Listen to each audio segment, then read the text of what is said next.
Tak, dobrý večer, dámy a pánové. Vítejte v knihovně Václava Havla. Já jsem moc ráda, že jste přišli na naše poslední předprázdninové setkání, které pořádá knihovna ve spolupráci s Francouzským institutem a s institutem Europeanum. Debata se uskuteční v rámci cyklu Bouřící se Evropa. A dovolte mi přivítat našeho milého hosta, kterým je pan Dominik Cardon, který je politolog, sociolog a specialista na internet, nová média, sociální média, big data. A dále bych ráda uvítala pana Johana Letaleka z Francouzského institutu, který vás bude dnešní debatou provázet.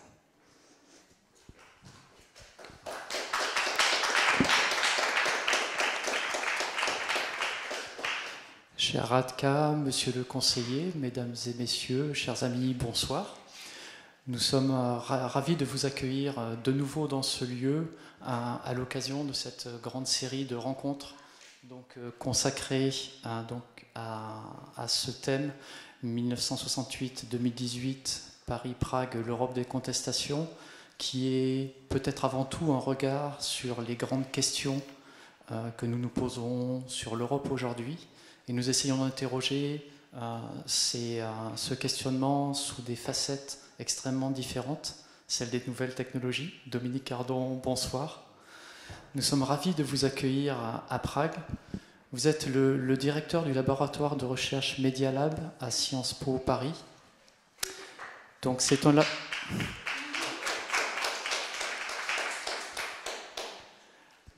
laboratoire qui se consacre à l'analyse des données numériques appliquées au champ des sciences sociales.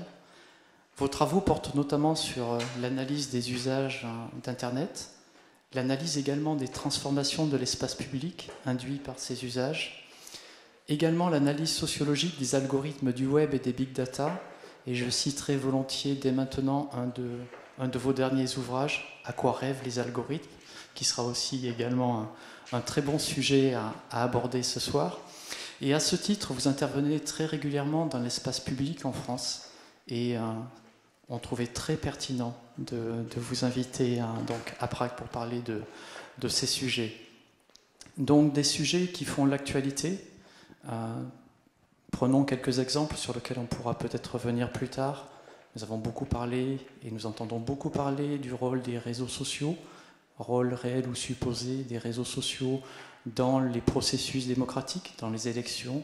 Ça a été le cas aux États-Unis, également le cas en Grande-Bretagne. Donc nous avons un discours sur Internet qui s'est donc infléchi de façon assez récente, en démontrant les limites, les dangers également d'Internet. Mais je trouve peut-être intéressant, Dominique Cardon, que l'on revienne sur, non pas l'archéologie de l'Internet, mais son histoire, sur les promesses d'émancipation que cet outil a posées d'emblée. Oui, alors, je dois appuyer.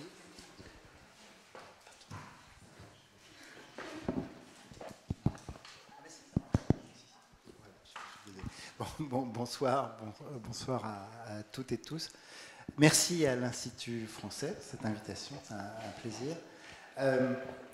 Et 1968-2018, donc c'est bien de revenir à l'histoire, puisque c'est en décembre 69, donc presque 68, qu'a eu lieu la première connexion entre des ordinateurs, entre trois centres américains, et notamment un de ces centres se trouvait à Menlo Park, à côté de Stanford, et c'est le début d'Internet. Et dans Internet qui n'est pas la même chose que le web. Internet, ça connecte des ordinateurs, et le web connecte des pages qui sont sur des ordinateurs. Et peut-être ce qui est intéressant par rapport au débat qu'on va avoir aujourd'hui, c'est de se dire quelle était la promesse, l'espoir, l'utopie en fait, qui a été portée par ceux qui ont construit l'Internet. Parce qu'on a souvent en tête, parce que ça a été beaucoup dit, et c'est vrai, que Internet était construit par les militaires américains, que une grande partie des financements sont des financements qui venaient de programmes de recherche militaires, mais on néglige souvent, enfin, alors que les historiens ne cessent de le rappeler, que si le réseau a pris cette forme, si les ordinateurs ont été connectés de cette manière, c'est en grande partie sous l'effet de la contre-culture, 1968, San Francisco, et du mouvement de révolte qui a parcouru le monde jusqu'à Prague, et en passant par Paris et par beaucoup d'autres capitales, à la fin des années 60. Et du coup, quand on regarde la promesse politique d'Internet, il y a toute une série de valeurs qui sont liées au fait que les chercheurs qui étaient en train de le fabriquer étaient aussi des participants de la contre-culture. Et qu'ils ont cherché à mettre, d'une certaine manière, dans la conception technique du réseau, c'est les choses qui intéressent beaucoup les sociologues des techniques, c'est que la technique, elle enferme la culture, la société, la politique de l'époque. Ils ont cherché à y mettre un certain nombre de valeurs. Et nous héritons toujours, en dépit des problèmes qu'on va évoquer tout à l'heure, nous héritons toujours de cette forme politique initiale. Alors, pour être très bavard, pour essayer de la décrire, mais disons qu'elle a quelques propriétés qui sont centrales. La première, c'est que le réseau est distribué. Et donc l'idée que finalement, il faut décentraliser le pouvoir, il ne faut pas s'occuper du centre, comme le faisaient les réseaux des télécoms, mais qu'il faut décentraliser le pouvoir était essentiel. Qui va redonner du pouvoir aux individus, ça c'est toute l'aventure de l'informatique personnelle qui va naître après 68, au milieu des années 70. Mais vous vous souvenez, enfin on se souvient d'ailleurs que Steve Jobs et Wozniak, qui vont faire l'Apple I en 74, ils vivaient dans des communautés hippies, les mêmes communautés hippies de ceux de 68 qui vont créer, etc., Internet. Et l'ordinateur personnel, ça veut dire qu'on donne du pouvoir aux individus. Ça veut dire que l'ordinateur, c'est donner une sorte de prothèse technologique qui augmente les capacités d'action de chacun, parce que ça permet d'accéder à l'information, ça permet de communiquer, ça permet d'échanger. La troisième propriété vraiment politique qui était la promesse d'Internet, c'est de dire si on donne du pouvoir aux individus, les individus vont pouvoir s'auto-organiser. Cette auto-organisation, elle ne dépend pas du centre, elle ne dépend pas tellement des structures organisées, institutionnelles, partis, syndicats, mouvements, entreprises, etc. Mais elle dépend de la possibilité qui est donnée aux personnes de fabriquer des collectifs et de décider des règles de vie à l'intérieur de ce collectif qu'ils vont mettre ensemble. Et puis on pourrait dire qu'il y a une quatrième propriété qui est très présente dans l'Internet des pionniers, qui est de dire si la société prend le pouvoir grâce aux ordinateurs connectés qui permettent aux individus d'échanger, ça veut dire qu'on ne se préoccupe pas beaucoup du centre, de l'État, de Washington pour les Américains. C'est que finalement on fait de la politique par d'autres moyens, qu'on pourrait changer la société sans prendre le pouvoir, qui était le grand slogan de l'époque. Et alors, réseau décentralisé, donner le pouvoir aux individus, auto-organisation et puis méfiance vis-à-vis du centre, ça a fabriqué l'imaginaire de l'Internet des pionniers et la gratuité aussi. Hein. Et avec ces valeurs-là, on a vu cette chose qui en 68 était un tout petit truc qui n'intéressait pas grand monde et qui était surtout des Américains blancs, diplômés et proches des mondes universitaires ou de l'armée, a connu une réussite mondiale. Voilà, absolument mondial, auquel personne ne pensait à l'époque. Absolument personne ne pensait à l'époque. Et du coup, une partie des questions qu'on se pose aujourd'hui, c'est cet imaginaire politique libertaire, en fait, si on veut le qualifier, il était profondément libertaire, qui est apparu en 68. Qu'est-ce que ça fait dans un monde globalisé, avec des usages absolument massifiés, avec des intérêts économiques et étatiques devenus absolument considérables dans l'utilisation et la présence sur le réseau. Qu'est-ce que cette petite chose qui est née dans un imaginaire de communauté hippie et d'universitaires et de militaires, comment il s'est transformé quand c'est devenu l'objet absolument quotidien de milliards d'individus dans le monde, qui passent un temps considérable à utiliser le réseau Internet sur leur téléphone ou sur leur ordinateur. C'est voilà, une des questions, en tout cas, qui revient fréquemment. Donc, si on suit votre raisonnement, Dominique Cardon, dès l'origine, en fait, Internet est le moyen de contourner les autorités ou d'être un élément alternatif aux autorités constituées. ça a fait toujours partie de l'imaginaire des pionniers. Il y a un texte très central et très fondateur dans l'esprit des pionniers, on va dire, de l'Internet, qui s'appelle la Déclaration d'indépendance du cyberespace. Ça a été prononcé par John Perry Barlow, qui est typique de cette histoire. John Perry Barlow, c'est le parolier des Grateful Dead. Ça ne doit pas vous dire grand-chose, les Grateful Dead, mais c'était le groupe hippie des années 68 à San Francisco. Et il a été membre des communautés. Il a fabriqué, avec d'autres, mais la première communauté en ligne. Il a été le président de l'association de défense des libertés individuelles sur Internet. C'est un libertaire qui est devenu libertarien. Il était tellement hostile à l'État que pour lui, l'idée qu'on régule Internet était absolument impossible.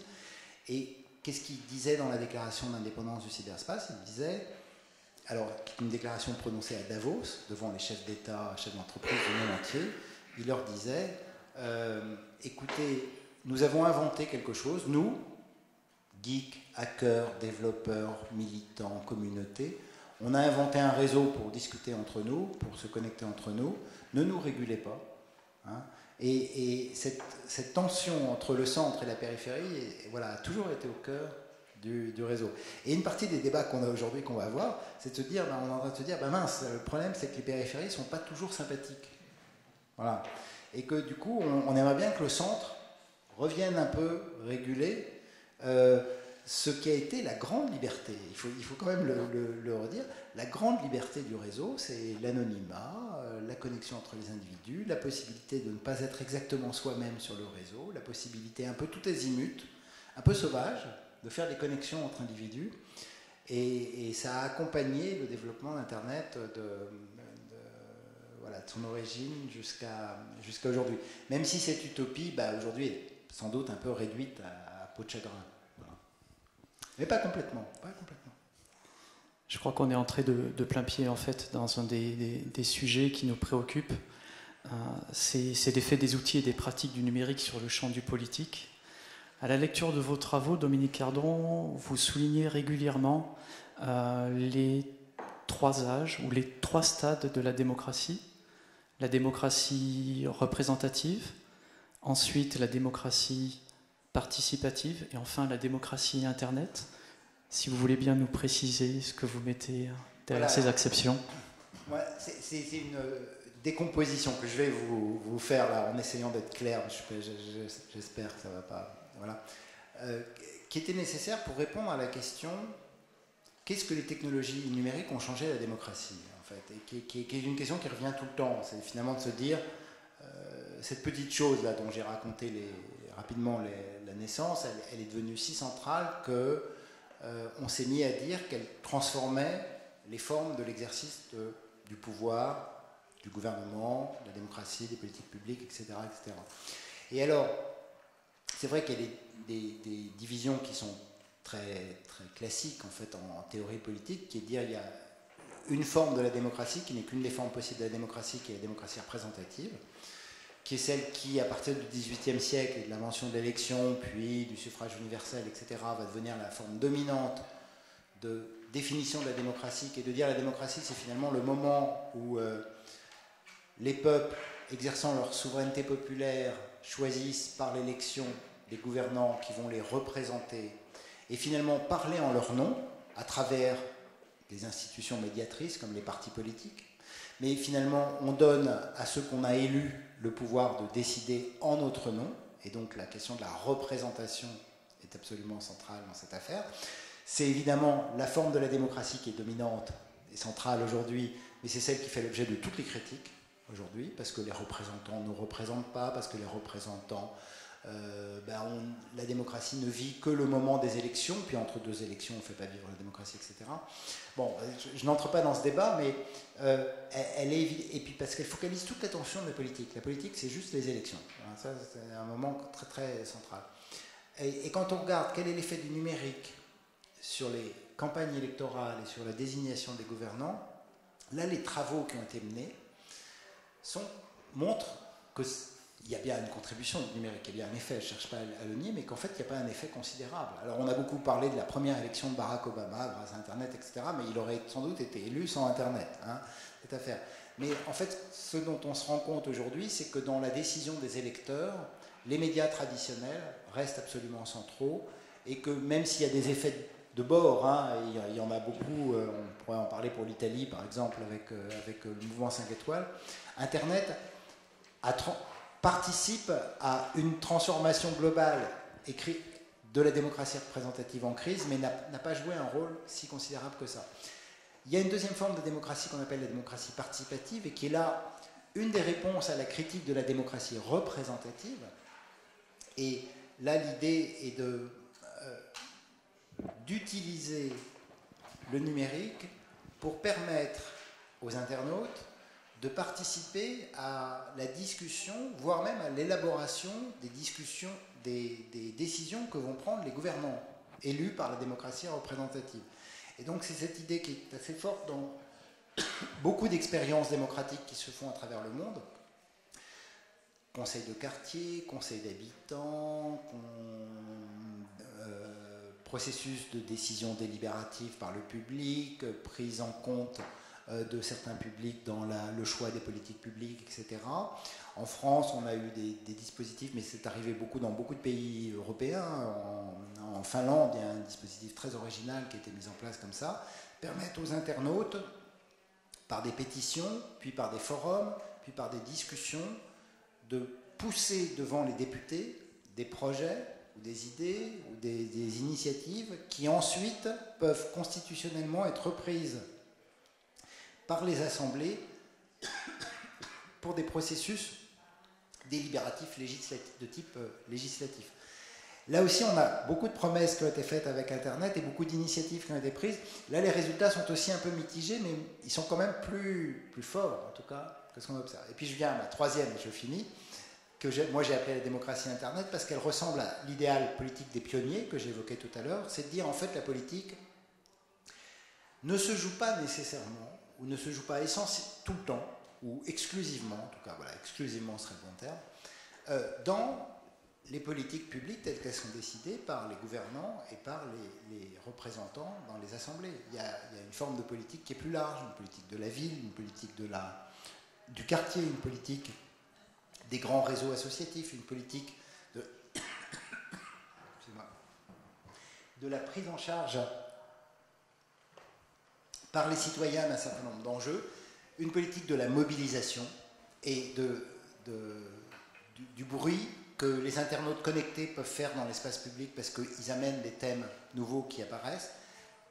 Et là, l'argument, moi, que j'ai beaucoup utilisé, mais qui me semble toujours très très vrai, et on a plein d'exemples récents pour le montrer, dont le plus visible est MeToo, voilà, la mobilisation, c'est que Internet fait vivre la possibilité pour des individus de créer des mouvements, de créer des formes d'organisation collective, de créer simplement des choses très simples comme un hashtag, excusez-moi, qui sont des témoignages de thèmes qui vont tout d'un coup apparaître dans l'espace public et qui n'ont pas été pris en charge par les partis et par les institutions politiques traditionnelles.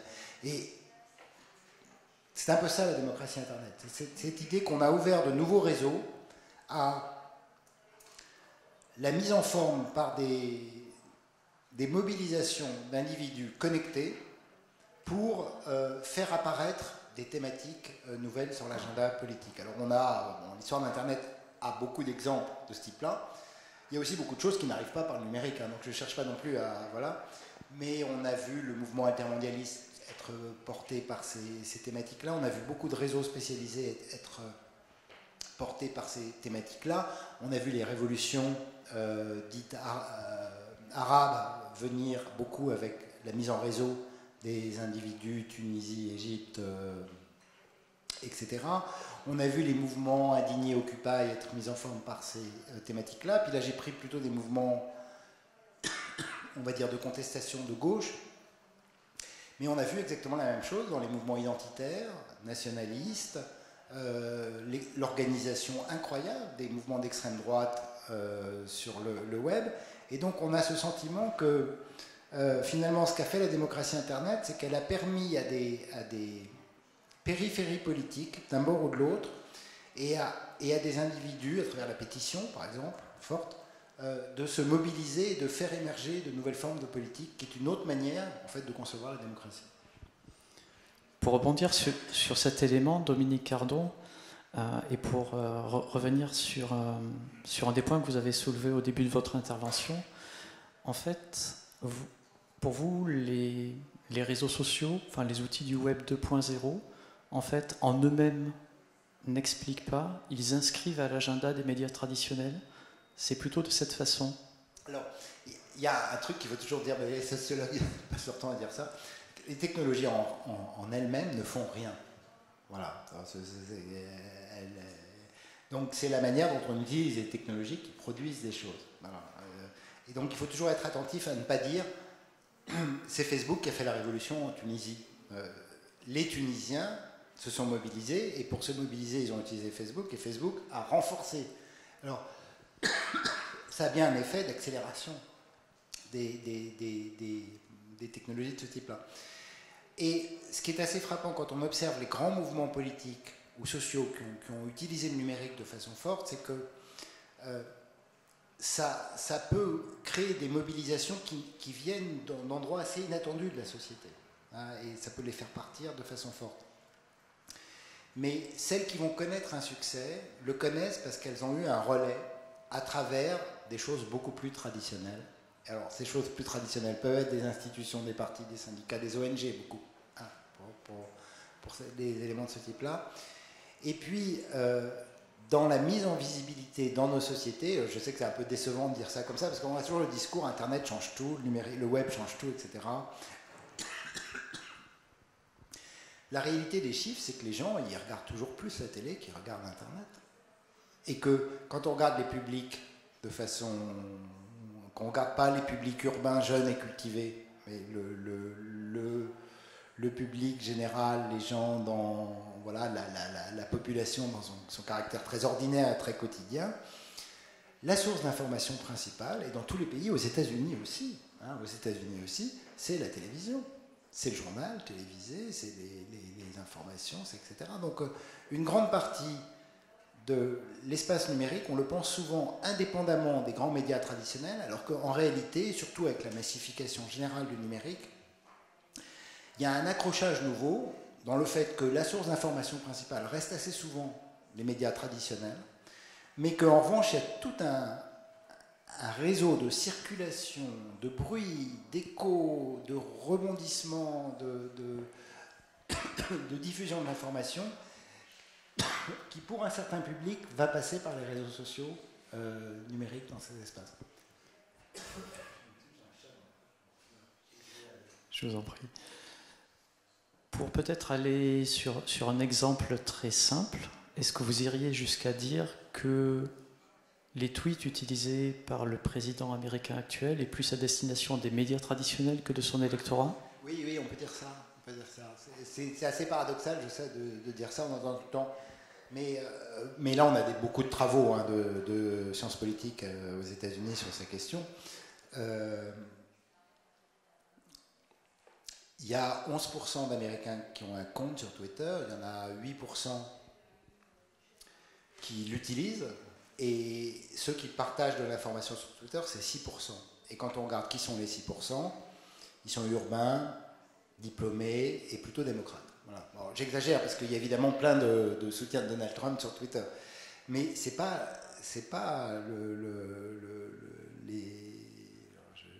je n'ose pas dire un État américain profond, mais enfin voilà, c'est pas le Wyoming, hein, la population, voilà. Donc une grande partie de la boucle nouvelle qu'a créé le numérique, qui est une sorte de nouveau circuit de l'information médiatique, c'est qu'en fait les réseaux sociaux deviennent une sorte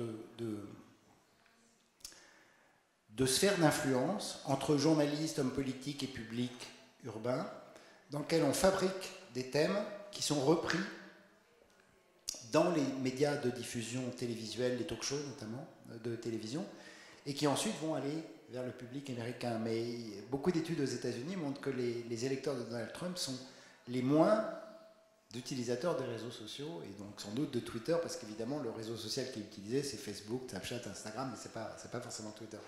Donc on a un effet assez paradoxal.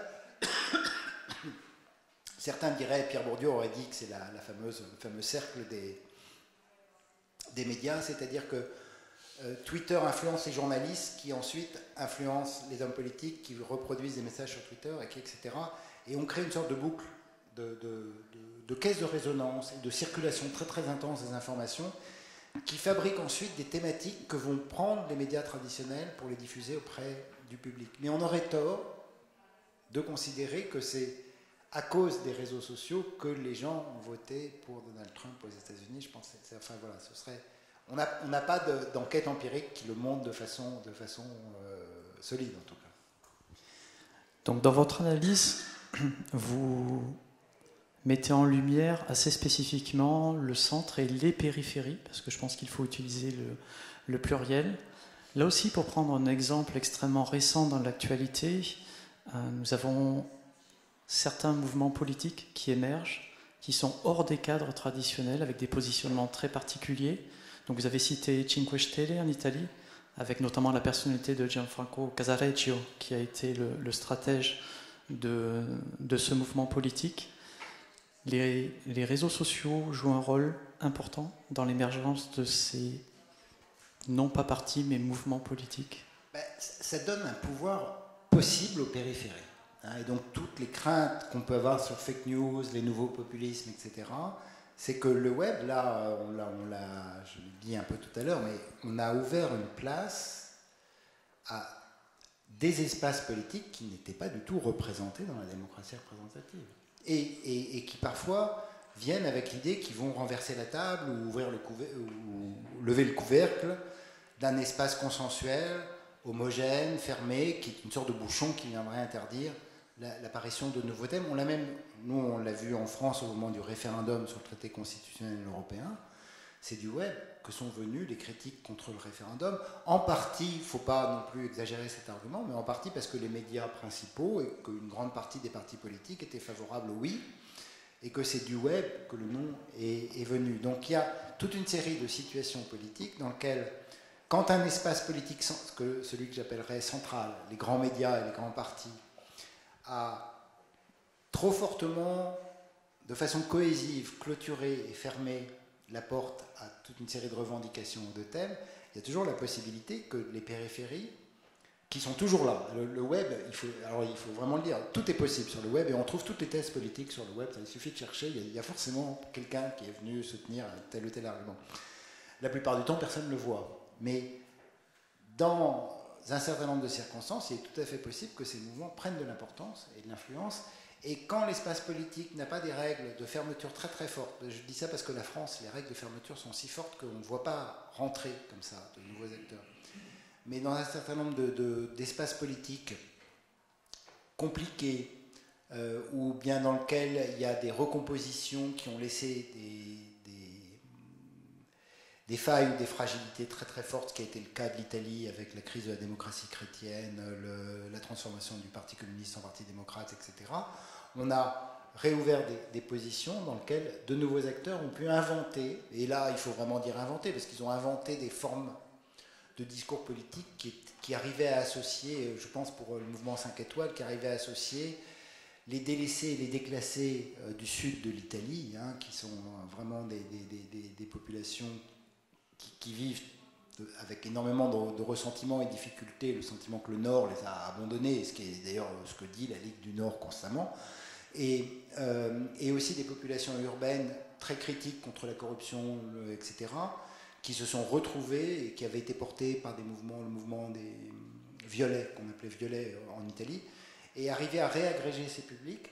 Et pour ça, le numérique, enfin la présence en tout cas numérique du mouvement 5 étoiles a permis de faire cette réagrégation de façon étonnante. Bon, il y a le numérique, puis après il y a toute une série de recompositions qui n'ont plus besoin du numérique pour arriver à se mettre en forme. Donc là on vient d'évoquer, à travers plusieurs exemples, l'impact du numérique, des pratiques du numérique sur le champ du politique. J'aimerais décentrer un tout petit peu le regard, même si on va voir que les points sont très liés sur le champ social. Est-ce que vous diriez que ce que l'on appelle la fracture numérique accuse au sein des sociétés donc la dissociation ou la fracture entre des élites à très haut niveau d'éducation et une population aux usages moins assurés? Ce qui est compliqué, c'est qu'on n'a pas des enquêtes qui arrivent complètement à montrer ce que je vais dire. Mais moi, je crois au fond, voilà, que effectivement, le numérique est toujours, enfin, nos usages des technologies, mais il faudrait vous poser la question à vous, en fait. Hein, mais nos usages des technologies sont le reflet des transformations sociales, culturelles et politiques des sociétés dans lesquelles elles sont. Et que il y a quelque chose dans le numérique encourage une forme d'individuation, de sentiment d'individuation. Chacun peut choisir ses informations, on n'a pas besoin de déléguer un parti politique, etc. Et il a encouragé ce mécanisme d'individuation des dynamiques de tension qui sont celles qu'on constate, que les sociologues, les économistes ne cessent de constater dans les sociétés occidentales, entre des élites. Je dis élite, il faudrait dire des populations urbaines et cultivées, en fait. Et notamment le niveau culturel et le niveau de diplôme devient une des variables centrales de cette transformation des inégalités dans nos sociétés. Se sentant partie prenante d'un monde mondialisé, voyageant, échangeant, parlant plusieurs langues, ayant un intérêt multiple et massif et curieux pour les réalités du monde, pour l'environnement, enfin voilà.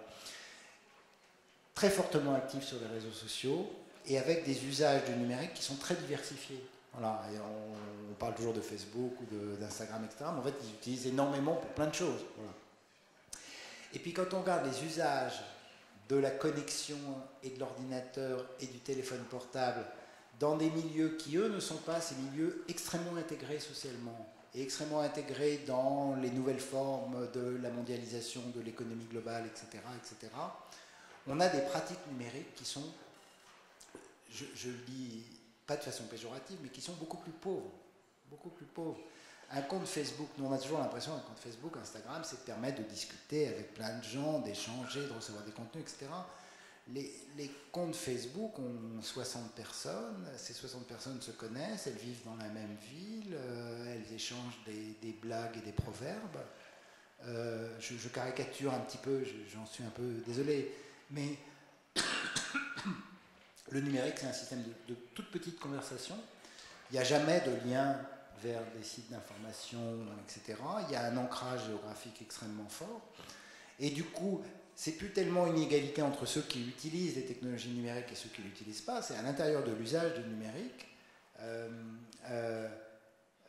Et ça, quelques travaux, ceux d'Esther Argitaï, par exemple, pour montrer ça, c'est que les réseaux sociaux, ils donnent plus d'opportunités sociales, de ressources cognitives, d'informations, de possibilités de contact à des gens qui ont déjà beaucoup de ressources sociales, culturelles, préalables. Et donc ça augmente, et vraiment ça leur donne un pouvoir d'agir sur le monde et sur la société de façon très très forte. Et pour ceux qui n'ont pas ces ressources sociales, culturelles et cognitives, ça ne leur apporte pas beaucoup d'autres choses que la mise en circulation des formes d'intérêt, de centres d'intérêt, des formes culturelles qui sont ceux de ces populations. Ça ne permet pas, en tout cas, de faire, on pourrait dire, du brassage social ou du mélange social, comme les pionniers de mai 68 ont pu le penser de la communauté numérique. Et donc il y a, me semble-t-il, un risque de... Non pas que les technologies fabriquent ces différenciations et ces écarts, mais elles ne font absolument rien, ou très peu, et surtout les algorithmes de classement de l'information, pour essayer de les réduire en produisant de la diversité sociale, culturelle et politique auprès des populations. Donc nous évoquons beaucoup les usages de l'Internet. Vous venez d'aborder la question des algorithmes, donc des conditions de mise à disposition de l'information, de l'agrégation des contenus. Vous voulez bien peut-être nous préciser ce qu'est d'abord un algorithme et nous donner quelques exemples ? C'est compliqué parce qu'en fait il y a plein de définitions d'algorithme. Un algorithme, c'est un mot d'origine arabe qui a été fabriqué par un mathématicien persan du XIe siècle, c'est une très vieille histoire, qui a été repris et qui a pris son existence chez les informaticiens pour décrire dans le code informatique une suite ordonnée d'instructions qui procède à une transformation, à un calcul en fait. Donc c'est pas tout le code informatique n'est pas un algorithme, c'est une partie du code informatique qui est qu'on peut appeler un algorithme, qui procède de beaucoup de règles que je ne vais pas évoquer ici. L'exemple souvent pris est celui de la recette de cuisine, hein, c'est-à-dire qu'on a bien des données en entrée, qui vont être les ingrédients, on a bien des instructions qu'il faut suivre et qu'il faut suivre dans l'ordre, parce que si on ne les suit pas dans l'ordre, on va rater la recette, et on a un résultat à la fin. Et ça, c'est toujours très important en informatique, c'est qu'on mesure la qualité du résultat et on fait une boucle de vérification sur la qualité du calcul. Alors, voilà ce qu'est un algorithme pour un informaticien. Alors maintenant, le terme a pris beaucoup d'ampleur parce que on se rend compte qu'une partie des services du numérique, face à l'abondance des informations, qui est absolument colossale, massive, et sans algorithme, on serait absolument perdu. Hein. Si on n'avait pas de moteur de recherche, le web serait une sorte de poubelle dans laquelle on n'aurait pas de repères. Donc on a bien besoin des algorithmes quelque part. Mais du coup, ce à quoi procèdent ces services, c'est de dire, face à l'abondance des informations, je vais proposer à l'utilisateur de choisir des informations qu'il va voir, et puis je vais aussi du coup cacher des informations qu'il ne va pas voir, parce que si je ne montre pas, il y a peu de chances qu'il les trouve de par lui-même. Et donc, un des enjeux que posent aujourd'hui ces calculateurs, c'est que le moteur de recherche de Google met le nombre de vues sur YouTube, met le fil d'actualité de Facebook, met les recommandations de produits ou de livres par Amazon. Il y a un calcul qui a sélectionné et qui a dit c'est ça que vous allez voir, du coup qui a caché ces affaires. Et donc un des enjeux, voilà, moi quel travail, il y a beaucoup de débats aujourd'hui, c'est de se dire on a un intérêt politique absolument majeur à comprendre comment ce calcul a été fait, parce qu'il va décider de l'information que je vois, de la musique que j'écoute, du guidage de la voiture, sur les chemins de la voiture que je suis en train de prendre, et de toute une série de choses qui sont des sortes de choix silencieux qui ont été faits par les algorithmes et que nous prenons de façon un peu naturelle comme étant la conduite nécessaire que le service a choisi pour moi, sans qu'on sache exactement comment le service a choisi de classer ces informations. Et donc là, en fait, on touche à une des questions importantes, qui est un néologisme anglais, mais que je vais utiliser, qui est celui du ranking, et de la façon dont, en fait, on remonte la pertinence des informations, notamment à travers le web sémantique, qui est une étape extrêmement importante. Vous voulez peut-être nous en dire davantage ? Alors, je ne sais pas si j'ennuie tout le monde avec des histoires techniques, mais bon, il y a plein de manières. Moi, ce que j'ai essayé de faire, c'est de dire que pour classer les informations, les ingénieurs qui fabriquent les algorithmes mobilisent des principes. Voilà. Et ils peuvent être très très différents, ces principes. Un des endroits où évidemment le classement de l'information est le plus central, dominant et écrasant en fait sur les comportements des internautes, c'est le moteur de recherche, parce que vous le savez comme moi, enfin je pense que vous faites comme moi, on met des mots-clés et puis on regarde la première page, alors que le moteur de recherche, Google pour ne pas le citer, vous dit bien qu'il y a 127 000 pages qui correspondent à votre requête. Mais on ne va que sur la première, voire la deuxième page, quand on est curieux. Mais déjà, on est très curieux quand on est sur la seconde page. C'est remarquable. Et qu'est-ce qu'on fait des 126 898 autres pages? C'est-à-dire qu'il y a bien des informations qui correspondent à ce que j'ai recherché, semble-t-il, mais sur lesquelles on ne s'est jamais rendu. Et donc, comment Google a choisi de le mettre en place? Alors, il y a des outils sémantiques, parce qu'il a pris notre mot-clé, puis il a été chercher les pages qui comportent le mot-clé qu'on a été recherché, avec beaucoup d'astuces pour que ce ne soit pas simplement le mot-clé, mais le sens du mot-clé qui soit recherché. Et puis, ce qui a fait la fortune de Google, on pourrait dire, son originalité, c'est d'avoir inventé une technique d'approximation du classement, du meilleur classement possible, en se disant qu'un site va être bien classé, si, alors là vous me dites si je vous perds, là, mais il est bien classé s'il a reçu beaucoup de liens hypertextes d'autres sites qui ont eux-mêmes reçu beaucoup de liens hypertextes. Donc ce qu'a fait à l'origine, c'est beaucoup plus compliqué, puis ça a beaucoup changé. Mais ce qui a fait l'origine de la force de l'algorithme de Google, c'est de se dire une information a de l'autorité parce qu'elle a été citée par beaucoup d'autres sites. Et donc c'est de considérer que la citation, à travers le lien hypertexte, est une des approximations informatiques que l'on peut utiliser pour essayer de ranger les informations disponibles. Bon, voilà, ça a très bien marché, ça a donné à Google sa très grande force, mais ça, c'est un principe que moi j'appelle d'autorité. Mais Facebook ne dit pas du tout ça. Facebook dit, vous avez choisi des amis, et les informations que je vais vous montrer en priorité, c'est les informations qui ont été publiées par les amis avec lesquels vous avez le plus interagi. Donc le principe, c'est pas du tout de dire cette information a été citée par l'ensemble du web et beaucoup citée, principe d'autorité, c'est de dire cette information, je vous la montre parce que vos amis avec lesquels vous échangez le plus, vous les avez likés ou commentés, l'ont partagé et l'ont montré, en tout cas dans le principe original de l'algorithme de Facebook qui a beaucoup évolué sous l'effet du marché publicitaire. Mais je n'entre pas dans ces considérations. Voilà. Peut-être avant de laisser la parole à notre auditoire, parce que le principe participatif est premier, j'aimerais peut-être que l'on revienne sur ce qui était au départ de notre conversation et de notre échange, qui sont les promesses d'émancipation d'Internet. Ce que vous voyez se dessiner à travers vos travaux et à travers vos études vous permettent d'ouvrir des champs nouveaux. Alors, je ne vais pas faire une réponse à partir des recherches de travaux, je vais faire une réponse plus personnelle en fait. Voilà, parce que moi, ça fait 20 ans que j'en fais là-dessus. Donc, et que moi, j'ai évidemment beaucoup partagé l'esprit des pionniers de l'Internet, cette idée un peu libertaire de l'expression. Et que depuis, en fait, ça fait depuis 3-4 ans, depuis l'affaire Snowden, en fait, hein, l'état d'esprit a changé à l'égard du numérique. Le numérique était très sympa, il était promesse d'émancipation, de liberté, de capacité d'expression, enfin voilà, il y avait quelque chose comme ça, d'une sorte de...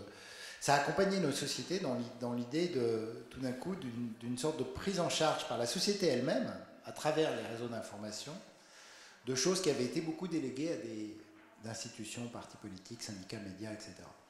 Et l'humeur a changé, voilà, il y a 3 ou 4 ans. Alors, moi, mon opinion personnelle, mais j'ai dit comme ça, comme une provocation, puis comme ça permettra la discussion, c'est que, à l'évidence, on a beaucoup de raisons de penser que l'esprit des pionniers a été trahi par la marchandisation massive d'Internet, par l'apparition de monopoles. L'Internet devait être distribué, réseau distribué, et je dis tout à l'heure, voilà, et finalement on a des grands monopoles, Amazon, Facebook, Google, etc. Par la surveillance des États, hein, qui est l'affaire Snowden, voilà, apparue, et donc, et puis beaucoup de choses aussi qui sont liées, beaucoup de problèmes qui sont liés au marché publicitaire, en fait, ou à la commercialisation, on va dire, d'Internet.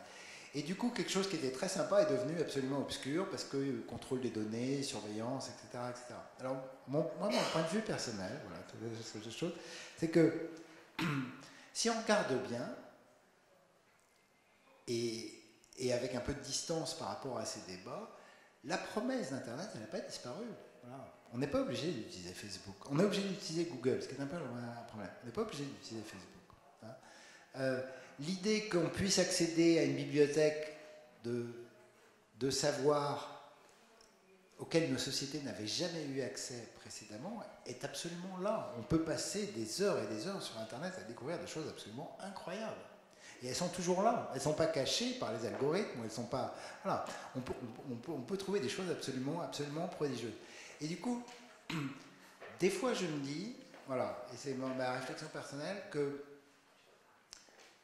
nos sociétés, enfin les internautes, je ne cherche pas à dire qu'ils ont une part de responsabilité, mais je pense que si nous étions un tout petit peu plus curieux que la première page de Google, que la blague des copains qu'on connaît par cœur sur Facebook ou sur Instagram, que si on allait plus fréquemment à la découverte de la richesse d'Internet, on profiterait mieux des potentialités qui sont toujours offertes par le réseau. Voilà. Mais il y a dans le discours contemporain une sorte de retour de responsabilité, ben, c'est à cause des GAFA, c'est à cause du modèle publicitaire, etc. Je ne cherche pas du tout à les dédouaner parce que ça pose d'énormes problèmes dont on va peut-être parler.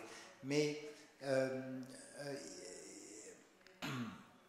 dans la promesse politique des pionniers, il y avait cette idée très individualiste, en fait, qui était de dire, on redonne du pouvoir aux gens, donc quel usage chacun va-t-il faire de cette nouvelle liberté qu'on lui a donnée?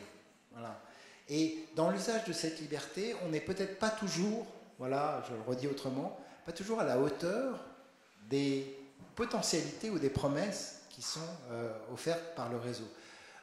Voilà, je ne dis pas ça pour faire une sorte de transfert un peu libéral de responsabilité. C'est de la faute des internautes, ils font tous la même chose puis ils se comportent mal.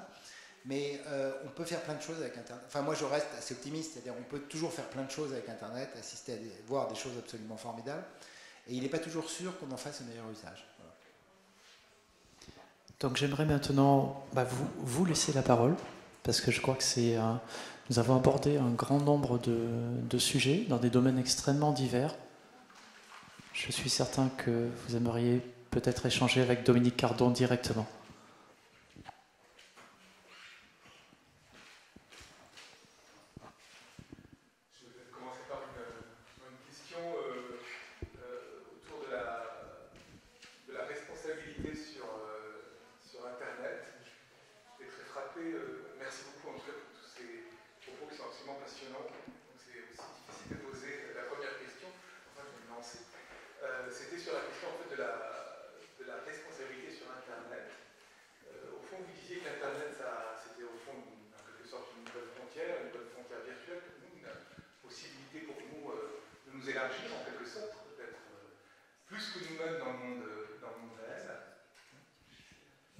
Mais à partir de ce moment-là, il y a eu, et je crois que c'est encore le cas aujourd'hui très largement, un sentiment aussi d'irresponsabilité sur ce que nous faisons sur Internet, sur ce que nous disons, et peut-être aussi sur ce que nous croyons.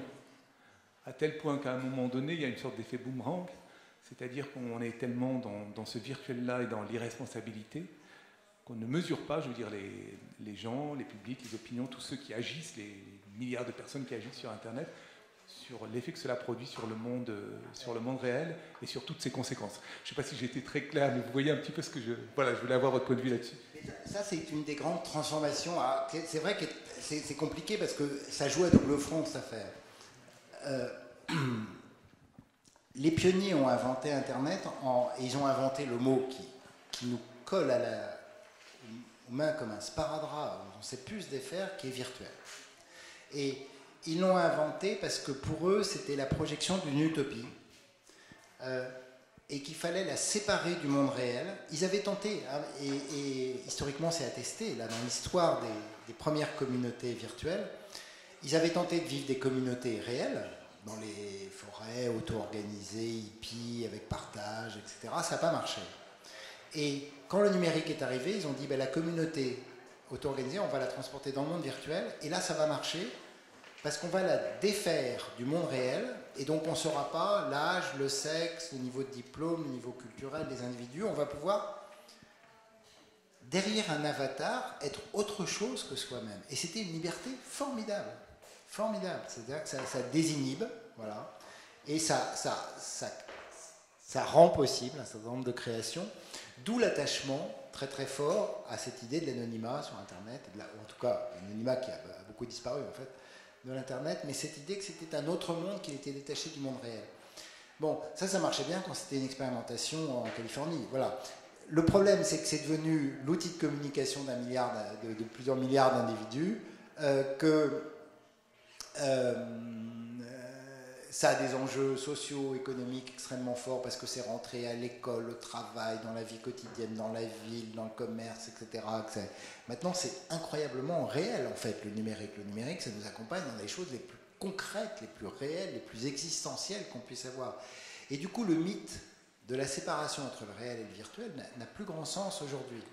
Et une partie des débats qu'on se pose, c'est de se dire, si c'est réel, il va falloir réguler les usages du réseau en fonction des normes qu'on a mis en place dans le monde réel à propos de la liberté d'expression, à propos des manipulations d'opinion, à propos des dérives sectaires, à propos de la triche et de la fraude en tout genre, etc. Et donc, progressivement, on s'est mis à appliquer au monde numérique des régulations qui sont des régulations qui sont celles qu'on applique au monde tangible et réel.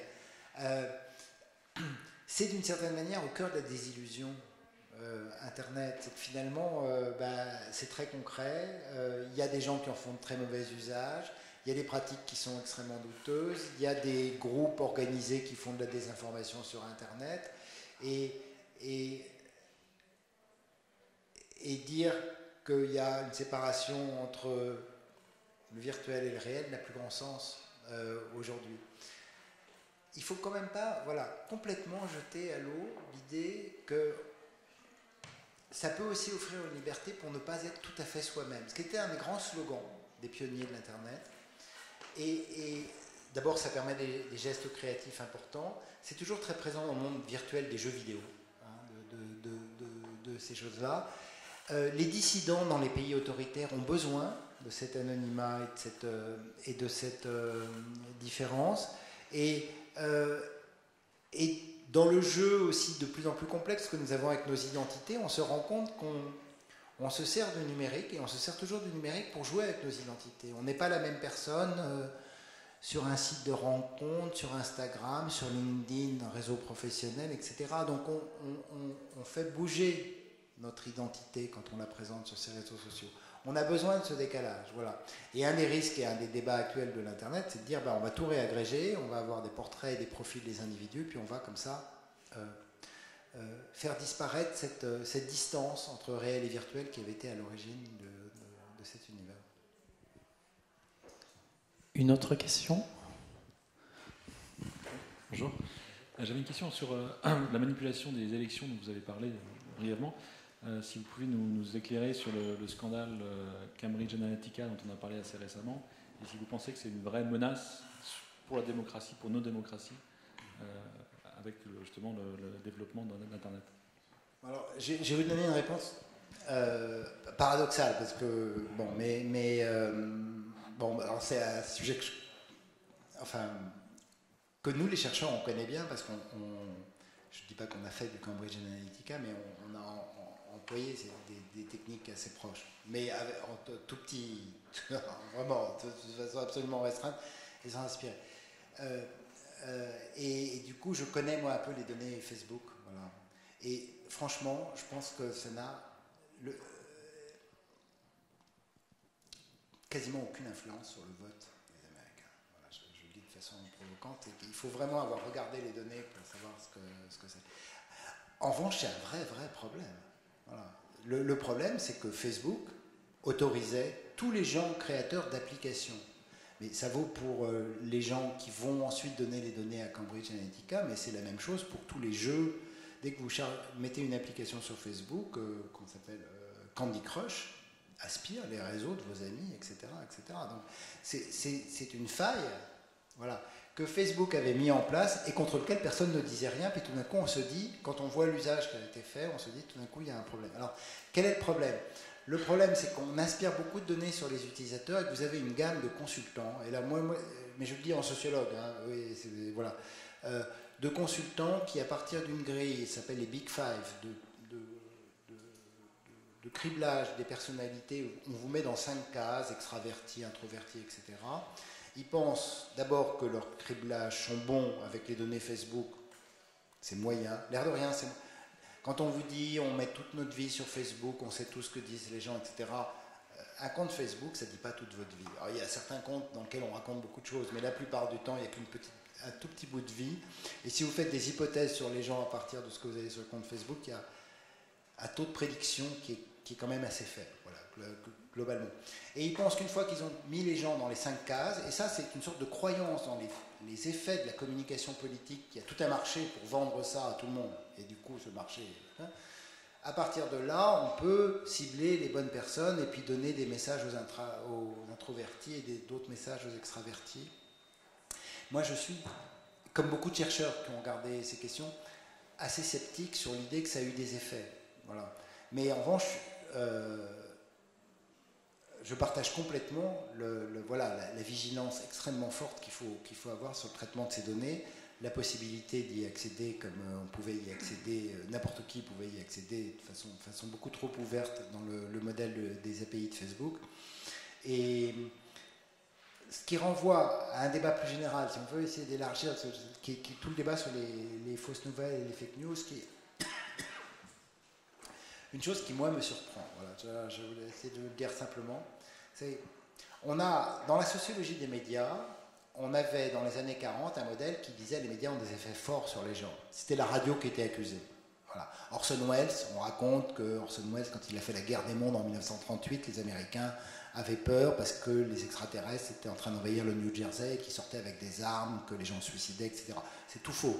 Il n'y a jamais eu de panique des Américains. Voilà. Mais on a toujours eu cette idée que tout d'un coup, il y avait un média qui avait un effet fort sur les gens. Et puis tout le paradigme qui s'est constitué en théorie des médias, sociologie de la communication, etc., dans les années 50, a été de dire que les médias ont des effets faibles sur les gens. En réalité, les faits passent par la socialisation, puis par les discussions qu'ont entre les gens, etc. Mais penser que les médias nous font voter, c'est pas aussi direct que ça. C'est beaucoup plus compliqué que ça, et c'est lié à la socialisation politique, à la sociabilité et surtout à nos conversations ordinaires, avec qui on discute de ce qu'on a entendu dans les médias. Et ça, c'est le paradigme dominant, effet faible, Lazarsfeld. Hein. Et tout d'un coup, le numérique arrive et les réseaux sociaux et ont réanimé la théorie des effets forts. Hein. Le pape soutient Donald Trump. Et vous pensez que parce que le pape soutient Donald Trump, les Américains, donc tout d'un coup, vont voter pour Donald Trump. Non.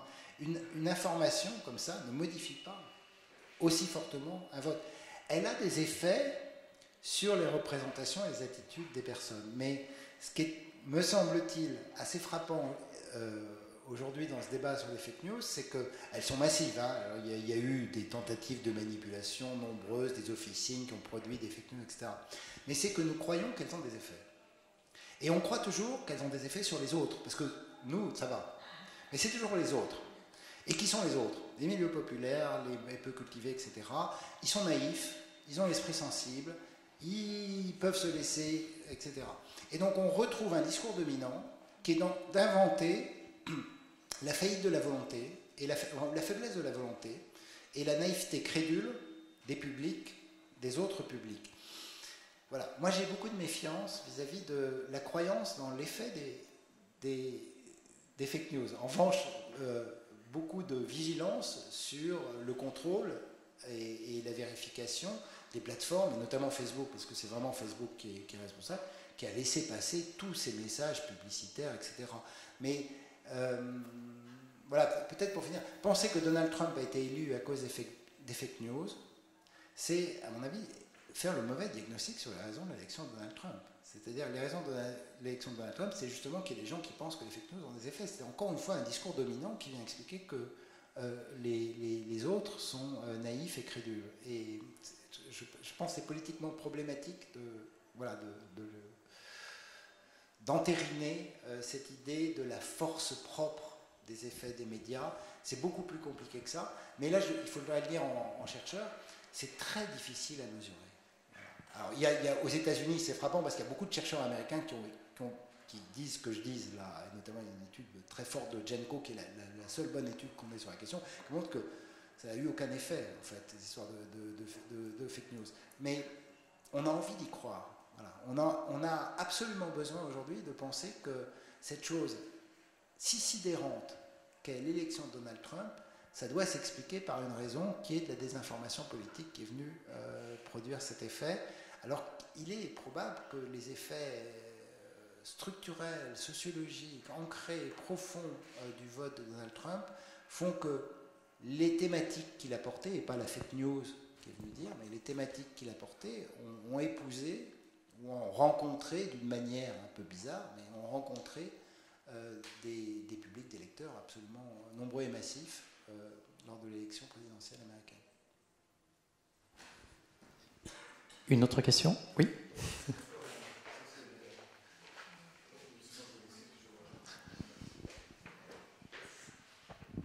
Bon alors bonjour et merci beaucoup pour cette conférence tout d'abord. Et j'ai une question un peu plus précise parce que vous commenciez à parler de Cinque Stelle et moi j'ai une question qui me taraudait un peu.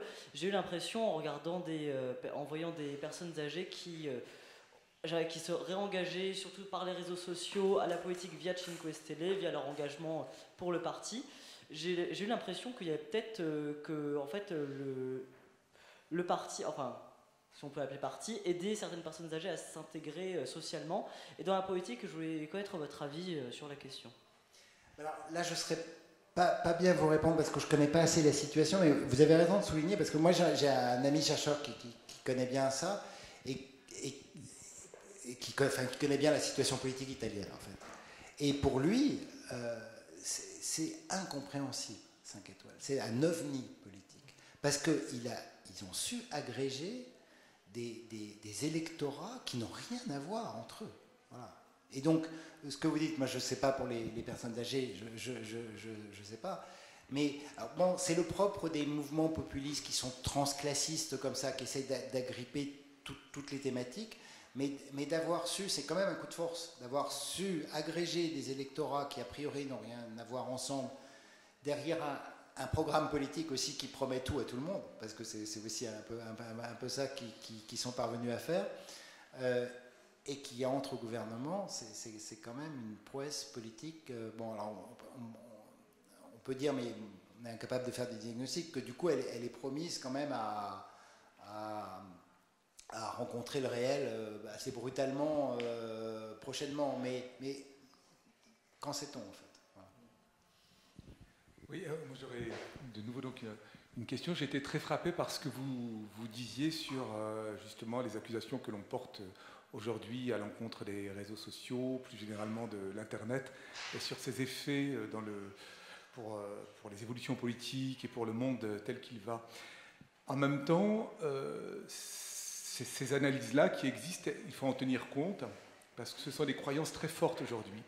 C'est-à-dire, comme vous le disiez d'ailleurs, je pense, on dit Donald Trump, c'est le produit des réseaux sociaux, on va même plus loin, on va dire Donald Trump, c'est largement le résultat de manipulations émanant de puissances extérieures qui ont produit Donald Trump.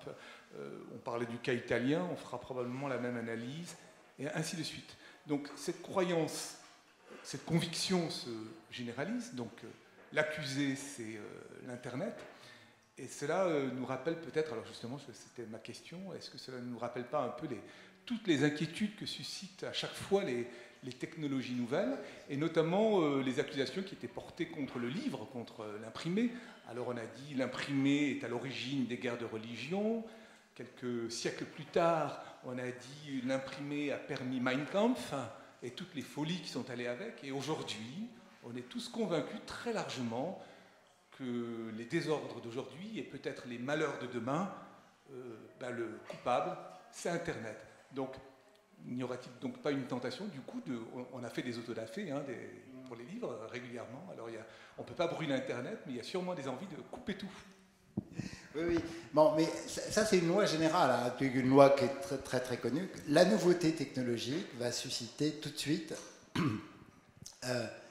des attributions de responsabilité sur les nouveaux désordres du monde. Alors, on peut citer 1000 exemples. Hein. Quand le téléphone est apparu, en France, Alphonse Daudet, le père, protestait, écrivait des articles dans le Figaro pour expliquer que ça allait défaire complètement la société, c'était un peu la manif pour tous avant l'heure, parce que les femmes allaient appeler leurs amants. Hein, donc voilà le genre de... Bon, on a comme ça des trucs qui viennent constamment. Alors, ce qui est très frappant dans les technologies des médias, c'est qu'il y a une résistance des médias installés contre le nouveau média. Hein, et donc moi j'ai rappelé, parce que c'était un débat très très fort, l'apparition de la radio dans les années 30 a vraiment suscité ça. La presse a organisé le battage contre la radio pour une raison simple, c'est que la radio est en train d'aspirer le marché publicitaire de la presse. Hein. Et donc on peut tout à fait transposer ça aujourd'hui. Une grande partie du marché publicitaire est volée, et là c'est pas par Internet, c'est par Google et Facebook. Il y a deux voleurs. Hein. C'est par Internet. Ils ont tout aspiré. Hein. Et donc la presse tape sur le numérique et va l'accuser d'avoir des effets forts, alors qu'eux n'auraient que des effets faibles, distanciés, critiques, réflexifs, etc. etc. Bon, ce qui est frappant, c'est que, parce que je partage vraiment l'idée qu'on est en train d'en faire l'interprétation dominante. D'abord, sans écouter les chercheurs qui sont tous là, le pied sur le frein, en disant mais écoutez, arrêtez de nous faire les effets forts, on nous l'a déjà fait à chaque fois, ça ne marche pas.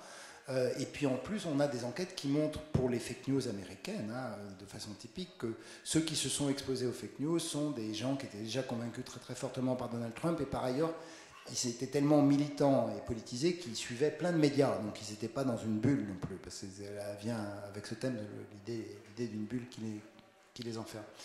Mais il y a quelque chose comme ça, voilà, de récurrent, et qui est problématique, parce que ça masque la recherche d'autres interprétations qui seraient plus justes, sans doute, de ces phénomènes. Et puis ça donne aussi une sorte d'hubris de régulation. Donc on a ça, nous, en France, mais les Allemands ont fait de façon très très forte, et ça vient partout. L'idée des gouvernants, du coup, de dire il faut nettoyer le bazar. Alors, nettoyer le bazar, ça veut dire qu'on va définir quels sont et donner aux tribunaux, à des conseils de régulation des médias et de l'audiovisuel le soin de définir quelles sont les fausses et les bonnes nouvelles, et la possibilité pour ça de faire le ménage.